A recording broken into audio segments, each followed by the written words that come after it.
dokter Rumisi.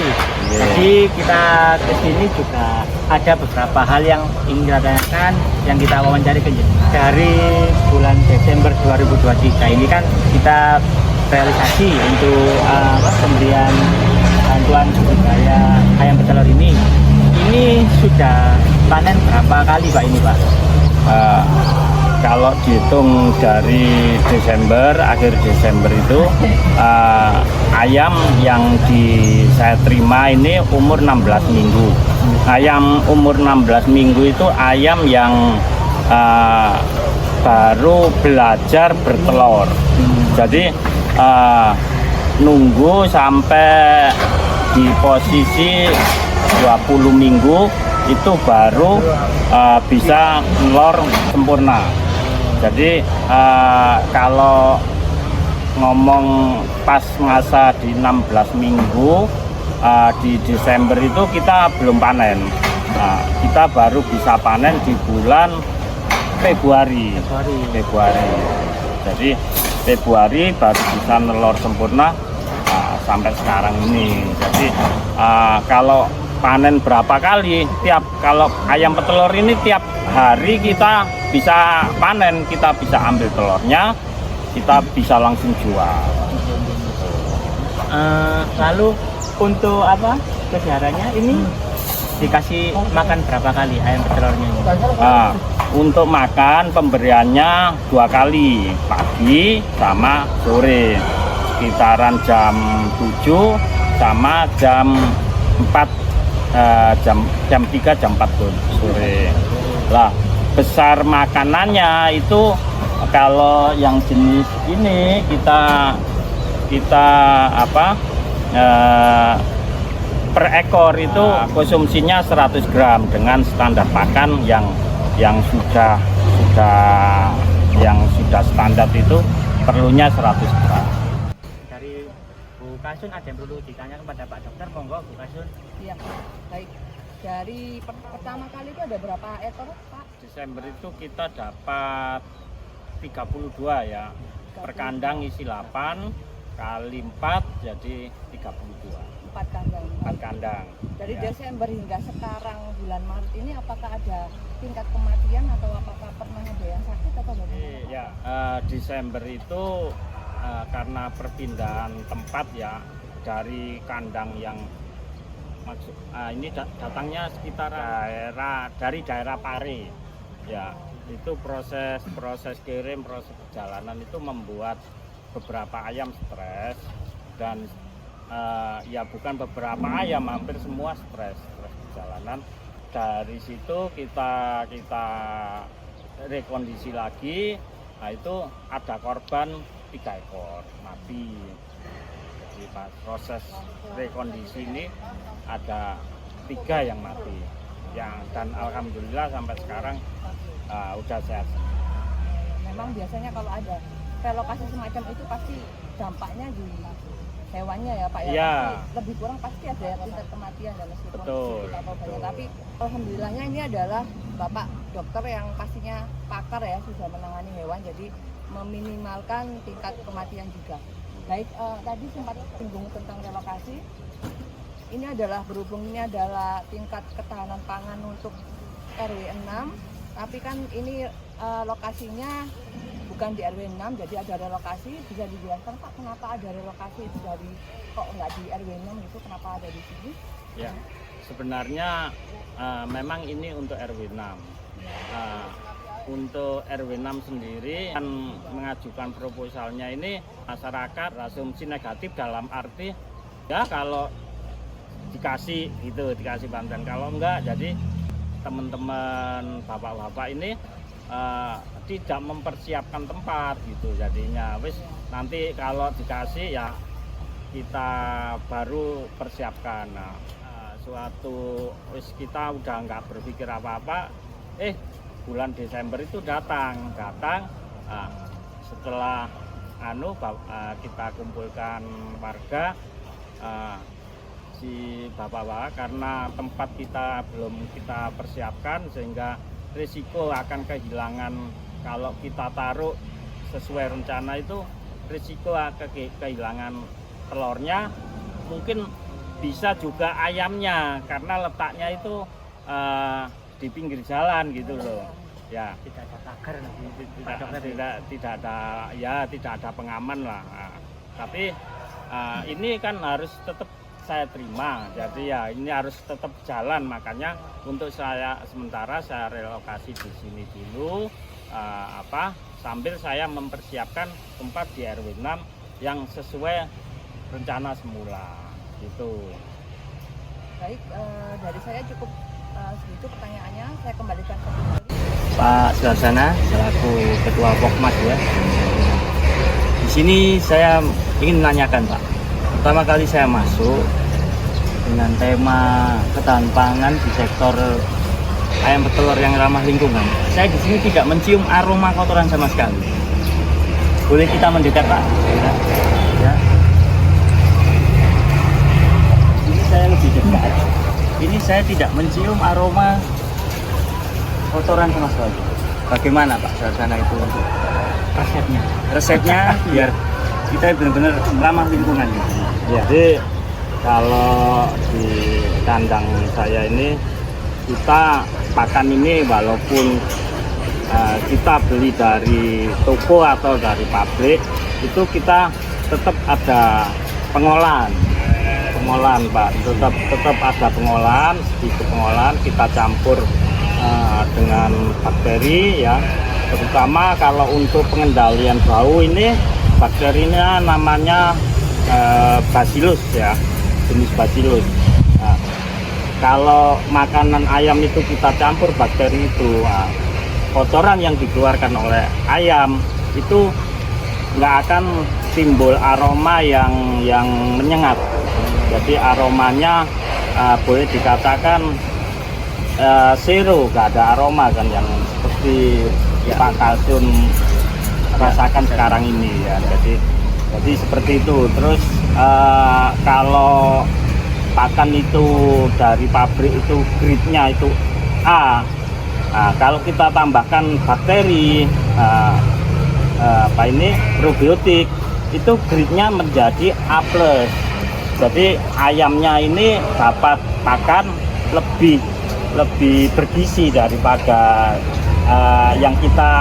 uang yang kita keluarkan untuk standar yang A itu jadi A+. Itu gampang-gampangannya seperti itu. Kameramen bisa dilihatkan. Kotoran kita kalau di rumah aja satu aja baunya minta ampun ya Mas Oli ya. Iya. Ini banyak tumpukan sini tapi benar-benar nggak ada bau sama sekali ya.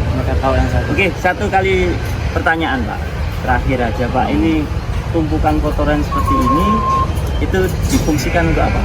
Karena kotoran ini sejak awal ada pengelolaan ya dengan penambahan bakteri tadi, itu fase awal pengolahan kotoran sudah kita jalankan.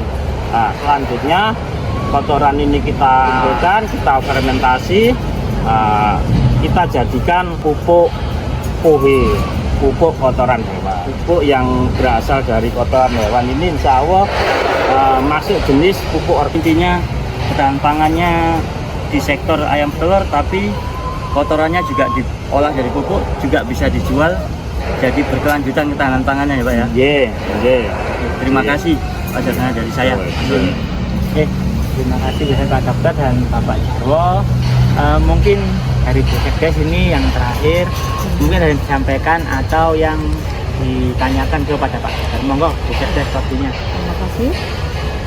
Saya sebagai Ketua Pokmas penerima kegiatan ketahanan pangan khususnya budidaya ayam petelur ini, saya atas nama Pemkes Sawangan mengucapkan terima kasih yang luar biasa karena kegiatan ketahanan pangan yang khususnya untuk RW 6 ini yang awalnya cuma satu macam, tapi ternyata dengan penjelasan semuanya ini tadi bisa menjadi beberapa macam hasilnya ya. Yang pertama ayam petelur ini telurnya, nanti mungkin kalau sudah akhir dagingnya juga bisa dikonsumsi. Betul. Nah, yang paling utama dan bagi kami ini adalah yang paling ini paparan ayamnya yang awalnya itu kalau menurut kami itu yang akan menjadi permasalahan utama ketika kita memberikan ayam budidaya bertelur kepada Pak Mas RW 6. Tetapi ternyata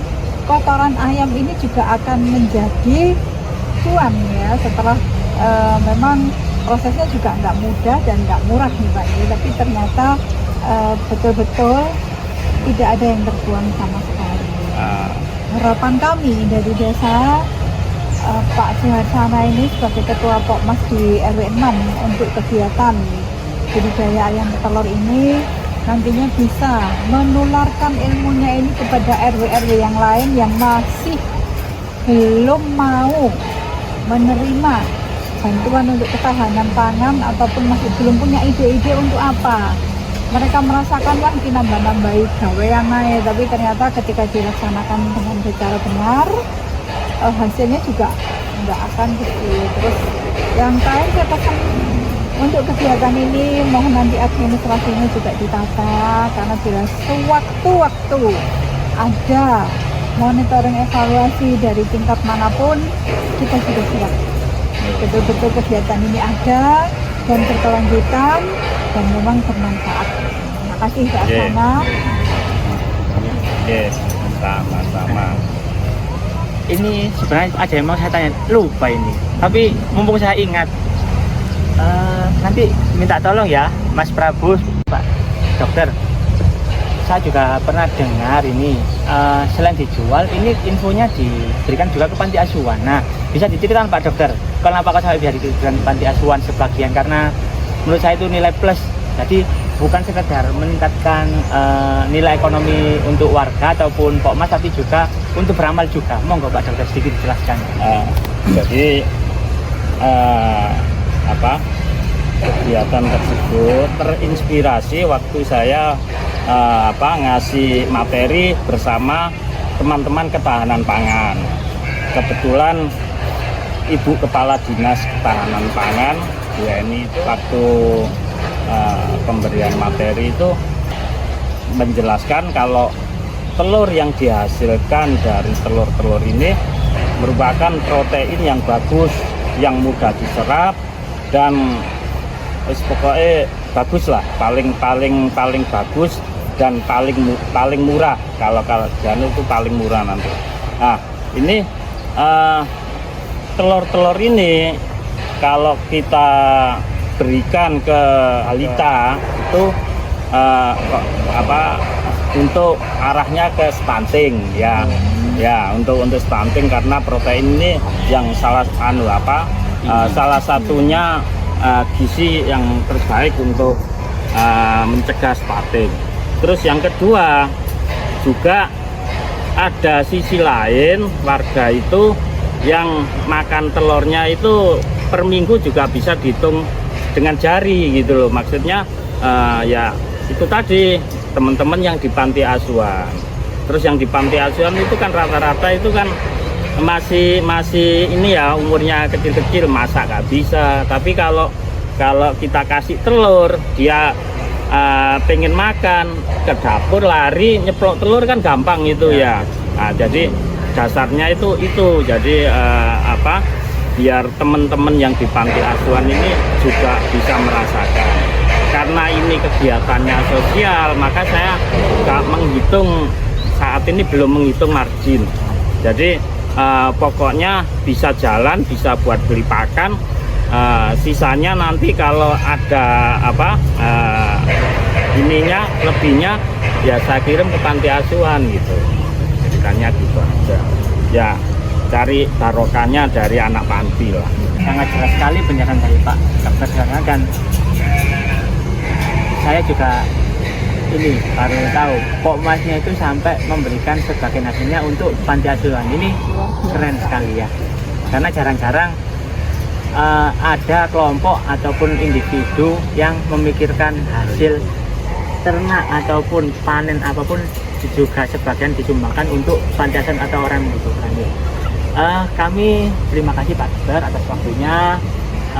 Semoga dengan adanya kajian ini bisa membantu, dalam arti yang awalnya bantuan ini disuruh mengembangkan yang sudah kita berikan, supaya terus berjalan. Tapi dengan adanya kajian ini dan ternyata banyak juga manfaat, dan selain itu bukan cuma dari kelurahan tadi dan sampai Pak Kasih tadi, kotorannya pun sudah diolah. Mudah-mudahan dengan adanya kajian ini kita bisa mengajukan ke tingkat lebih atas. Mungkin dari Pokmas yang sama ini bisa ditambahi biaya atau dana untuk memperbesar kegiatan dan pangan ini, Pak. Kiranya cukup. Saya Soli selaku perencana Desa Larangan dan sebagai yang membawakan acara, mohon maaf apabila ada salah kata ataupun perbuatan yang kurang berkenan. Wabillahi taufiq wal hidayah, waridha wal inayah. Wassalamualaikum warahmatullahi wabarakatuh. Terima kasih atas